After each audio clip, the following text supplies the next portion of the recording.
Good morning and welcome to this week's assembly. I hope everybody's keeping well and managing to keep themselves busy whilst they're staying at home. This week I've got a story for you and a different craft activity. I'm hoping the craft activity will inspire different ideas and will be a little bit of fun. I've also got some ones to share with you from some of the children at school and from my own children. I was lucky enough to be in this week helping those children who are still attending school because their mums, dads or people they live with are key workers. And they had great fun taking part in the activity, so I'm hoping you will enjoy it too.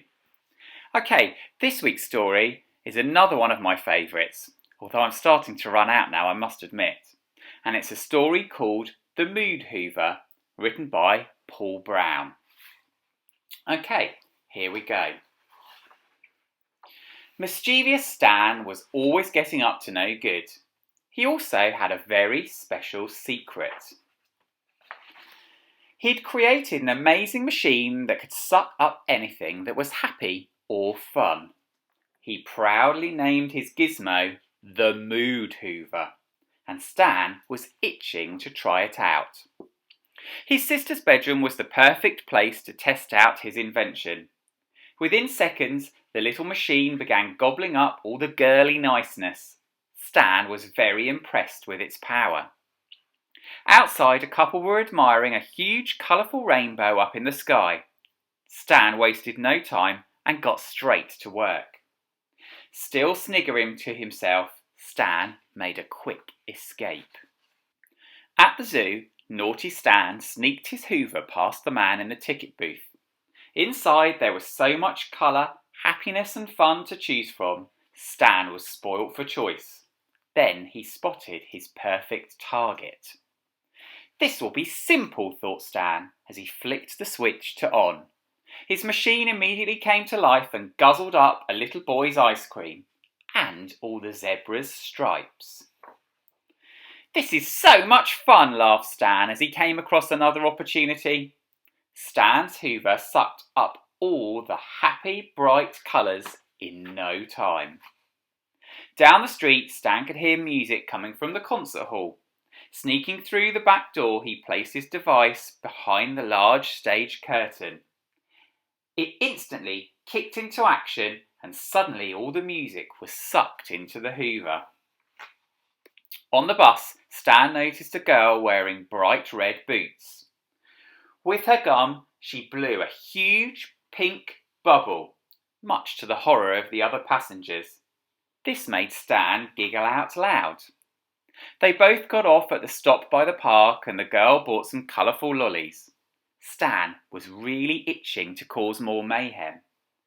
Yuck, they look far too happy, said Stan as he tried to start up his machine. But nothing happened. It must be clogged up, he thought, as he kicked it in frustration. In the park, Stan noticed a girl admiring the flowers, and suddenly they were surrounded by beautiful, fluttering butterflies. Yuck, I hate butterflies, said Stan. Whir, whir, whir, went the machine. But nothing happened. Why doesn't it work, muttered Stan under his breath. Determined to hoover up the lollies, Stan set his machine to maximum. But again, nothing happened. Don't look so sad, this will cheer you up, said the girl in the red boots. Suddenly, there were lots of flashing lights, strange noises and smoke as the machine shook out of control, followed by a gigantic explosion. Kaboom! Instantly, Stan and the girl were covered in a huge glittery shower of all the beautiful things the Hoover had gobbled up. Wow, amazing, thought Stan. As they walked through the park, the butterflies followed them, and Stan had forgotten all about his Mood Hoover. And that's the end of the story. And now on to this week's craft activity. It's not an origami one this week, it's slightly different. But I think it's great fun. Okay, so you're going to need some different equipment. A piece of paper, a pair of scissors, a peg. Now I've only got a plastic one. If you've got a wooden one, that would be even better, but either work fine. You'll need something to stick with. I'm using blue tack, you might use sellotape or glue. and then we need a ruler and a pencil. Okay, so we're going to start by drawing a line down the middle of the paper. I'm going to be creating a bee, but you'll see at the end there are lots of different ideas for animals that you could be making. I'm going to draw around my sellotape so I get a perfect circle. And I'm drawing around the outside first so that I can create a slightly larger circle. I'm then going to move my sellotape roll across so that it overlaps slightly. And this time I'm going to draw around the inside so that I get a slightly smaller circle.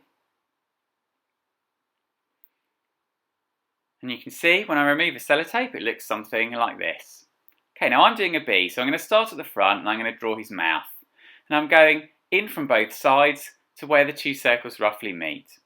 Then I'm going to draw some teeth on, just spacing them out evenly. Okay, I'm done with that. Now I'm going to draw my eye. And I'm drawing a semicircle at a slight angle, slightly towards the top of this circle here, you can see. And then doing a little dot for his pupil. And there we can see his eye. Okay, my bee needs some stripes.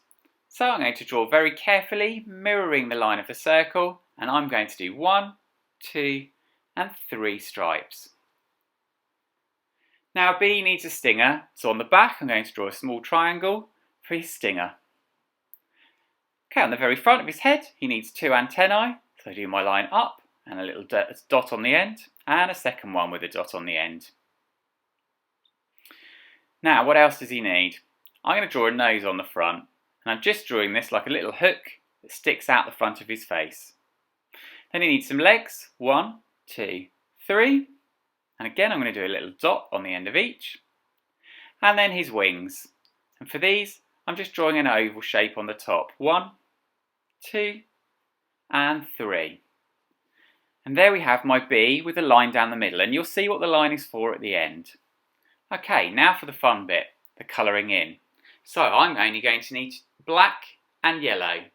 The first thing I'm going to do, the black, is go over all my lines and then rub out very carefully any lines I don't need anymore. Okay, now for colouring in. I'm going to speed this bit up because you don't need to see me colour it in very slowly, but make sure you're careful and you stay inside the lines.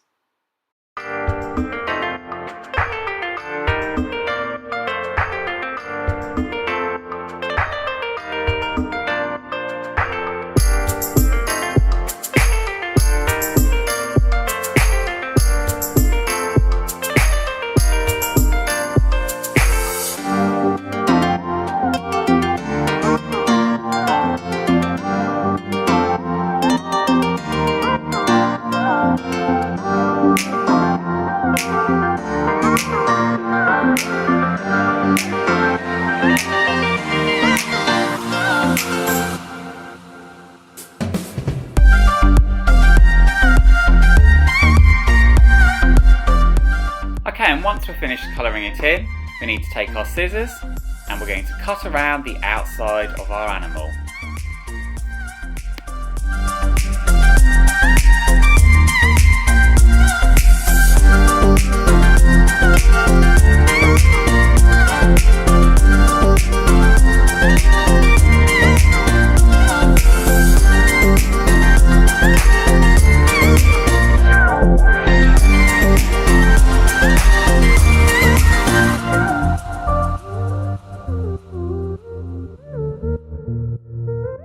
Okay, and once they're all cut out, we now have our final step. We need to cut along the line we drew at the beginning, right down the middle. You need to do this very, very carefully and try to cut in a very straight line. So if you need some help, just ask an adult.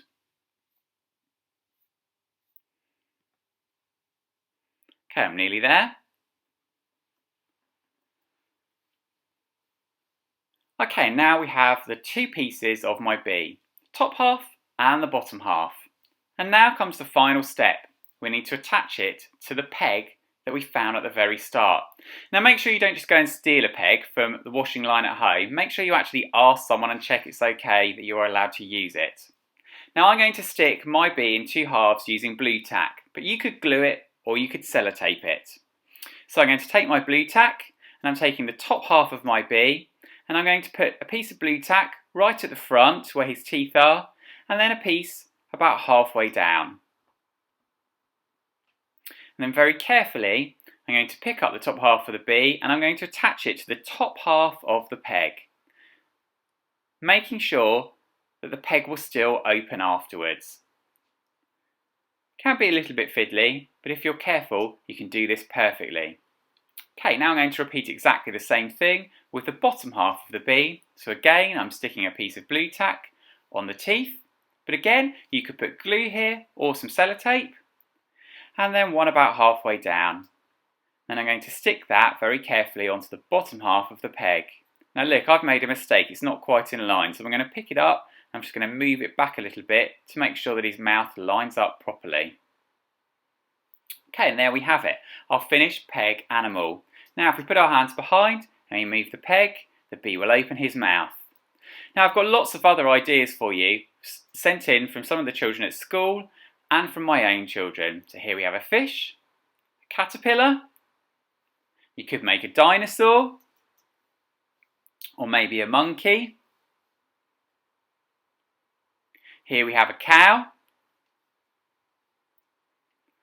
and a frog, and he's actually got a little bug in his mouth, a lion, or maybe a fish. What about a shark?